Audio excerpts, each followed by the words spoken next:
Ibu yang kita undang di sini adalah yang sudah mengikuti kegiatan terkait dengan kurikulum Merdeka, baik secara daring maupun tatap muka. Semoga kita nanti bisa memprogram, melaksanakan, serta mengevaluasi kegiatan di Kurmer ini hingga ada berbagai masukan dan tindak lanjut, baik rutin tiap minggu maupun tiap bulan. Dengan demikian, pelaksanaan kurikulum Merdeka tahun depan ini bisa jalan sesuai dengan harapan dan target. Demi pelaksanaan keseluruhan yang lebih mudah, luas ke seluruh jajaran Bapak Ibu guru dan tenaga pendidikan di SMP 1 Karanggeneng ini, kita juga perlu menyamakan persepsi, kemudian mengimplementasikan, mengimbaskan ke Bapak Ibu guru dan tenaga pendidikan yang lain. Jadwalnya nanti mengikuti kegiatan MGMP sekolah supaya satu kesatuan utuh nanti bisa jalan. Kemudian kita juga melibatkan tenaga administrasi sekolah untuk bisa mengakses seluruh kegiatan-kegiatan di sekolah, mengingat admin itu adalah kepala sekolah dan tenaga administrasi. Sekaligus tercover rapot pendidikan kita untuk tahun depan akan lebih baik dibandingkan rapot untuk tahun kemarin 2021, karena dari hasil yang muncul dari AN ini secara menyeluruh bisa kita baca, kemudian kita evaluasi, kita tata ulang dan tindak lanjut untuk diagnostik. Itu adalah asesmen berupa penilaian, dan penilaian itulah nanti akan dikelompokkan menjadi beberapa kelompok sesuai dengan kemampuan kompetensi mereka sendiri. Kemudian pada waktu kita mengajar, karena di situ terdapat kodrat alam dia, janganlah kita memaksa diri pada siswa, tapi kita harus masuk ke siswa. Jadi student center, pusat berpusat pada anak itu harus kita lakukan saat ini. Jangan bersifat paksaan. Untuk itu, untuk kurikulum Kurmer itu kan di situ ada capaian pun itu kita pakai yang esensial yang di sini yang diterapkan di sekolah itu kira-kira apa? Akan berbeda dengan esensial yang diterapkan di wilayah pantai, di wilayah pegunungan, itu kan berbeda. Kalau misalnya kita di wilayah religius, ya itu hubungan dengan isu yang ada di sini kan ya Pak. Entah itu nanti kita itu pelaksanaan kurikuler, karena pada dasarnya dalam Kurmer itu kan tidak yang intra, ada kom yang sifatnya itu proyek learning untuk membuktikan profil pelajar Pancasila itu proyek learning. Diagnostik itu adalah asesmen berupa penilaian, dan penilaian itulah nanti akan dikelompokkan menjadi beberapa kelompok sesuai dengan kemampuan kompetensi mereka sendiri. Kemudian pada waktu kita mengajar, karena di situ terdapat kodrat alam dia, janganlah kita memaksa diri pada siswa, tapi kita harus masuk ke siswa. Jadi student center, pusat berpusat pada anak itu harus kita lakukan saat ini. Jangan bersifat paksaan. Untuk itu, untuk kurikulum Kurmer itu kan di situ ada capaian pun itu kita pakai yang esensial yang di sini yang diterapkan di sekolah itu kira-kira apa? Akan berbeda dengan esensial yang diterapkan di wilayah pantai, di wilayah pegunungan, itu kan berbeda. Kalau misalnya kita di wilayah religius, ya itu hubungan dengan isu yang ada di sini kan ya Pak. Entah itu nanti kita itu pelaksanaan kurikuler, karena pada dasarnya dalam Kurmer itu kan tidak yang intra, ada kom yang sifatnya itu proyek learning untuk membuktikan profil pelajar Pancasila itu proyek learning. 45 itu kita itu nanti mengembangkan 45, bukan judul Kak, tema. Jadi kita di SMP itu kan minimal 3 tema, kemudian kita memutuskan kemarin itu 4 tema. 2 tema semester 1, 2 tema semester 2. Dan saya sudah merekap Kak, entah pelaksanaan tema itu pada bulan berapa, sudah saya tulis. Yang pasti temanya yang pertama itu bangunlah jiwa dan raganya, kemudian kewirausahaan, kemudian Bhinneka Tunggal Ika, dan demokrasi. Karena memang Braskem Jur buat itu kita kan kemarin saya sampaikan Pak, dari di Pak Fasilitator di tingkat nasional saya sampaikan bahwa di sekolah saya memang ada itu untuk namanya filosofi di daerah, filosofi lokal daerah.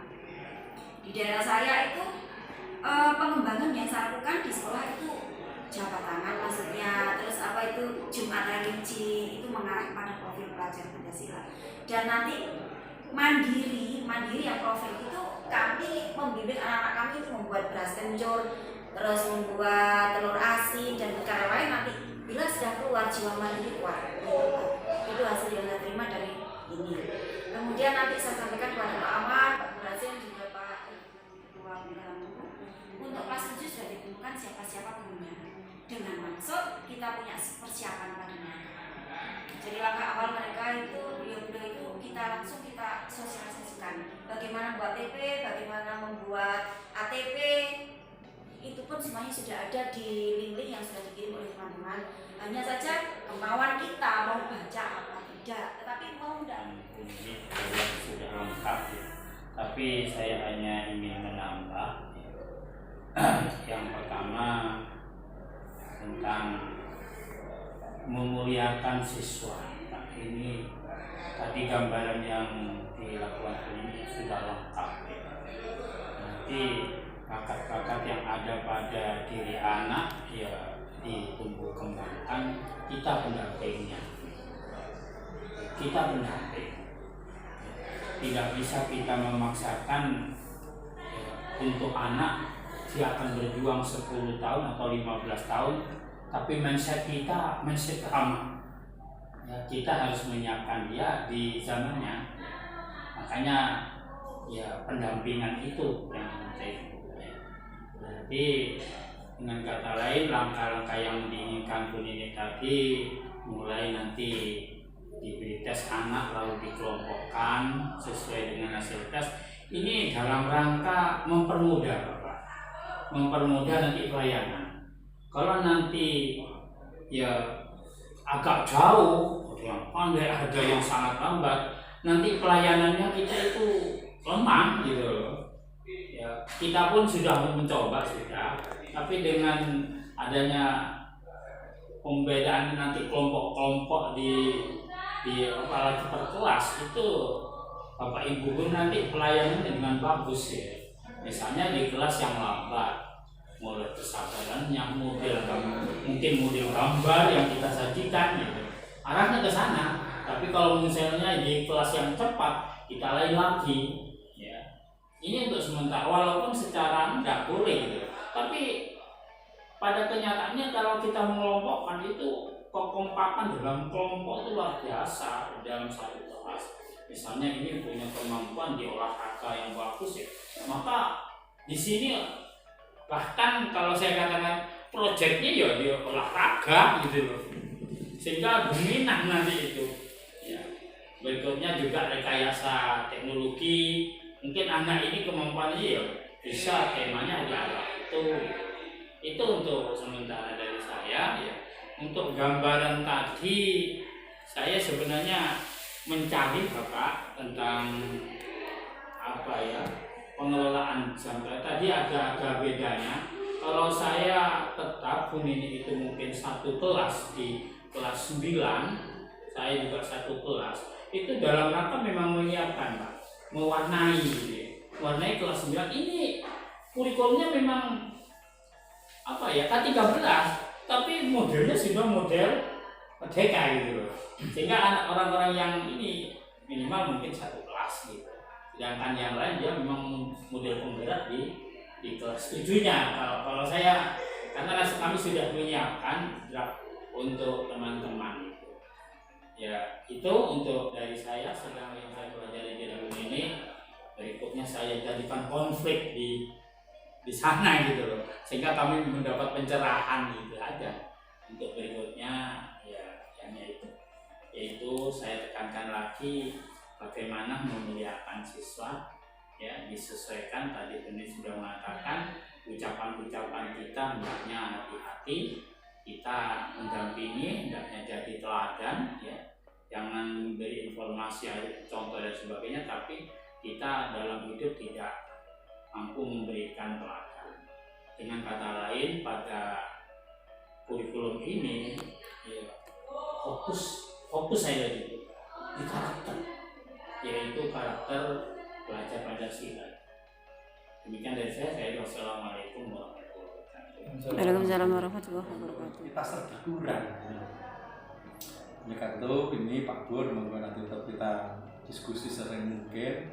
Berikutnya monggo Pak Aman untuk menyampaikan jemput dulu workshop kemarin kena workshop lagi luar biasa Pak Aman. Monggo Pak Aman. Seperti itu yang disampaikan oleh Pak Brasil. Kita ikuti saja Pak, seperti apa yang disampaikan tadi, kita ikut alur kebijakan atau regulasi yang di. Kemudian untuk seperti profil pelajar Pancasila, kita sudah kemarin rencanakan ada 4 tema.